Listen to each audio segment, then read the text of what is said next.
Good evening and thank you for joining us for KREM 2 News 10 at 10, where we give you more news in less time. Let's get started, and we'll kick things off with the forecast. It was a beautiful day across the inland Northwest today, but things are about to heat up. Meteorologist Michelle Boston tonight. And Michelle, in a few days, we could see our first triple-digit day of the year. Yeah, in about 5 to 7 days for the start of the weekend. Not looking too bad. In fact, it'll be the coolest day out of the next 7. So to take a look at the temperature trend, we're looking at one more day in the 80s tomorrow, high of 87, which is pretty much average for this time of year. But we're back in the 90s on Sunday, and you can see temperatures headed up and up and up as we get through next week, potentially topping out at 100 degrees by next Friday. So 87 on Saturday will be the cooler part of the weekend. 90 on Sunday, mostly sunny skies for both days. It's still pretty mild out there right now. 75 in Spokane. It's cooled off into the 60s in Deer Park and Sandpoint. Still a couple of 80s. Omak and Grand Coulee still holding on to the lower 80s at the 10 o'clock hour, but nothing to show on satellite and radar. Lots of blue skies today, clear skies tonight. We do have a chance to see some isolated thunderstorms across north central Washington tomorrow afternoon, but the rest of us should stay dry. Looking at the short-term forecast, clear skies tonight down to the upper 50s and lower 60s, and sunshine tomorrow with quickly warming temperatures into the 70s by 10 a.m. Sounds good, Michelle. Check back in with you later. The forecast in mind, new burn restrictions take effect today. Those restrictions aimed at reducing wildfires caused by people. The restrictions include a ban on most outdoor recreational fires, including campfires or backyard fire pits. Fires in barbecues and other outdoor devices with a chimney are still permitted.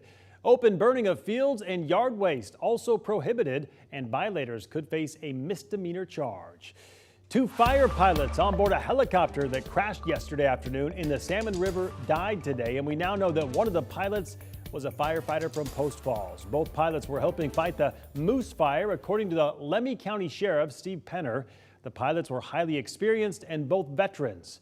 Idaho Governor Brad Little ordered U.S. and state flags to be flown at half-staff today in honor of the 2 pilots. On Monday, the city of Spokane is expected to announce its plan for the cooling centers in the city. Last year, 20 people died in Spokane during that unprecedented heat wave.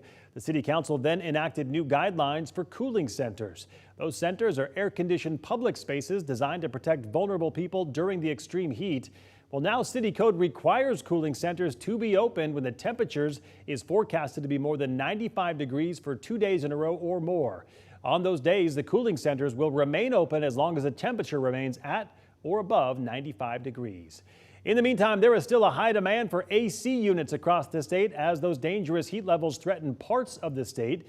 If your AC unit is looking old and spent, experts say you might want an upgrade this summer because supply chain issues could be causing delays. And this summer, inflation is also part of the equation. Prices have been raised on everything, so not even for just customers in general, but also for us.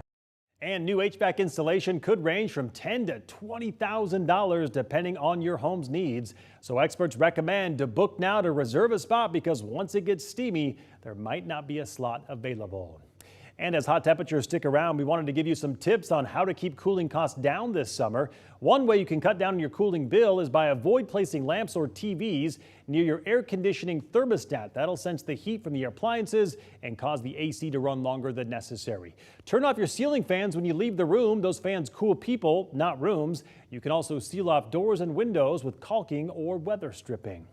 And as the hot weather continues next week, the KREM 2 weather team is your go-to resource for everything you need to know so you can be prepared. Well, happening tomorrow, the North Idaho Pride Alliance will be hosting its first annual Pride Festival in the Silver Valley. This family-friendly event will take place at Oliver's Mercantile in Wallace, Idaho. Free family activities will be offered along with a DJ and community resources. The event is set to kick off tomorrow morning starting at 10 o'clock. An update now to the reopening of the Mullen Road Bridge in Spokane Valley. Previously, the bridge was scheduled to reopen today, but WashDOT tweeted earlier today they would not be opening it. The reason? Crews blamed the rain this morning, saying it put the bridge deck seal in jeopardy. WashDOT pushed some of the work and possible reopening to Monday now. Crews have been working on repairing that bridge ever since May. Well, with the deadline looming, local leaders say they have a plan to deal with the growing homeless camp off I-90 and Freya. They submitted their proposal to the state in hopes of securing millions of dollars in grant funds. KREM 2's Janelle Finch is sharing where the city plans to move at least some of the campers.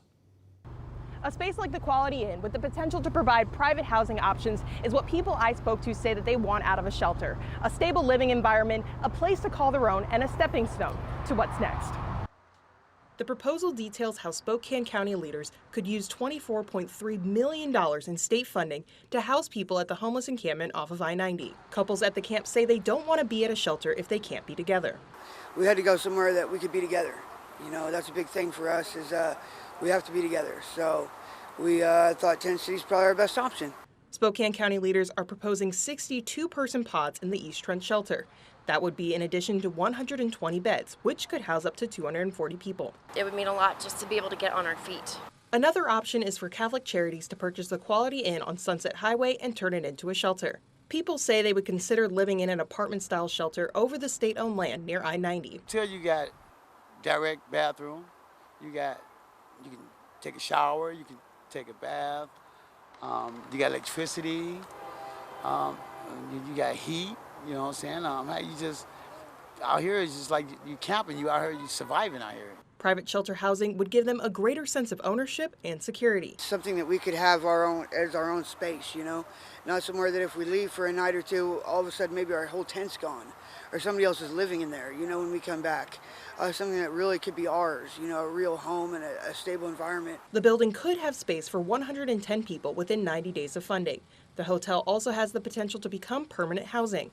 There's also a possibility for a rental assistance program on RV campgrounds for people living out of their trailers. At last count, almost 600 people were living in the homeless encampment. According to the city, a deadline has not been established for reviewing or approving the plan. But if the county does get funding, expected action could be by August. In Spokane, Janelle Finch, KREM 2 News. And now to our Nightbeat with a quick look at the day's top stories. Spokane police arrested a woman in connection to a deadly drive-by shooting that happened earlier this month. Police say they have arrested 32-year-old Stacy Gerber for second-degree murder in the death of Michael Materney. Materney was shot and killed near North Belt Street and West Everett Avenue back in early July. Applications open today for a new program that'll help people experiencing homelessness reconnect with their family. It's called the Homeward Bound Project. The program helps people experiencing homelessness relocate to be with family or services outside of Spokane County. Volunteers of America runs the program, and as part of the application process, the group will verify family and caretakers in the new city before giving them money for transportation.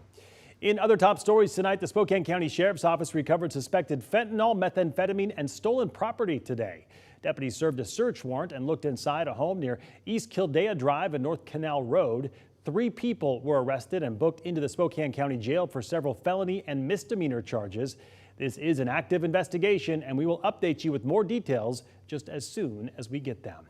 And that was your Night Beat. To learn more about any of these stories, just text us the word night to 509-448-2000, and we'll send them directly to your phone.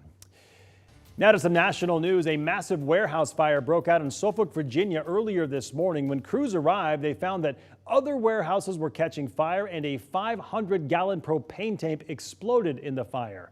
According to officials, it took 50 firefighters to get those flames under control, and the once massive warehouse was destroyed by the flames. Thankfully, no one in the warehouse was inside when the flames broke out.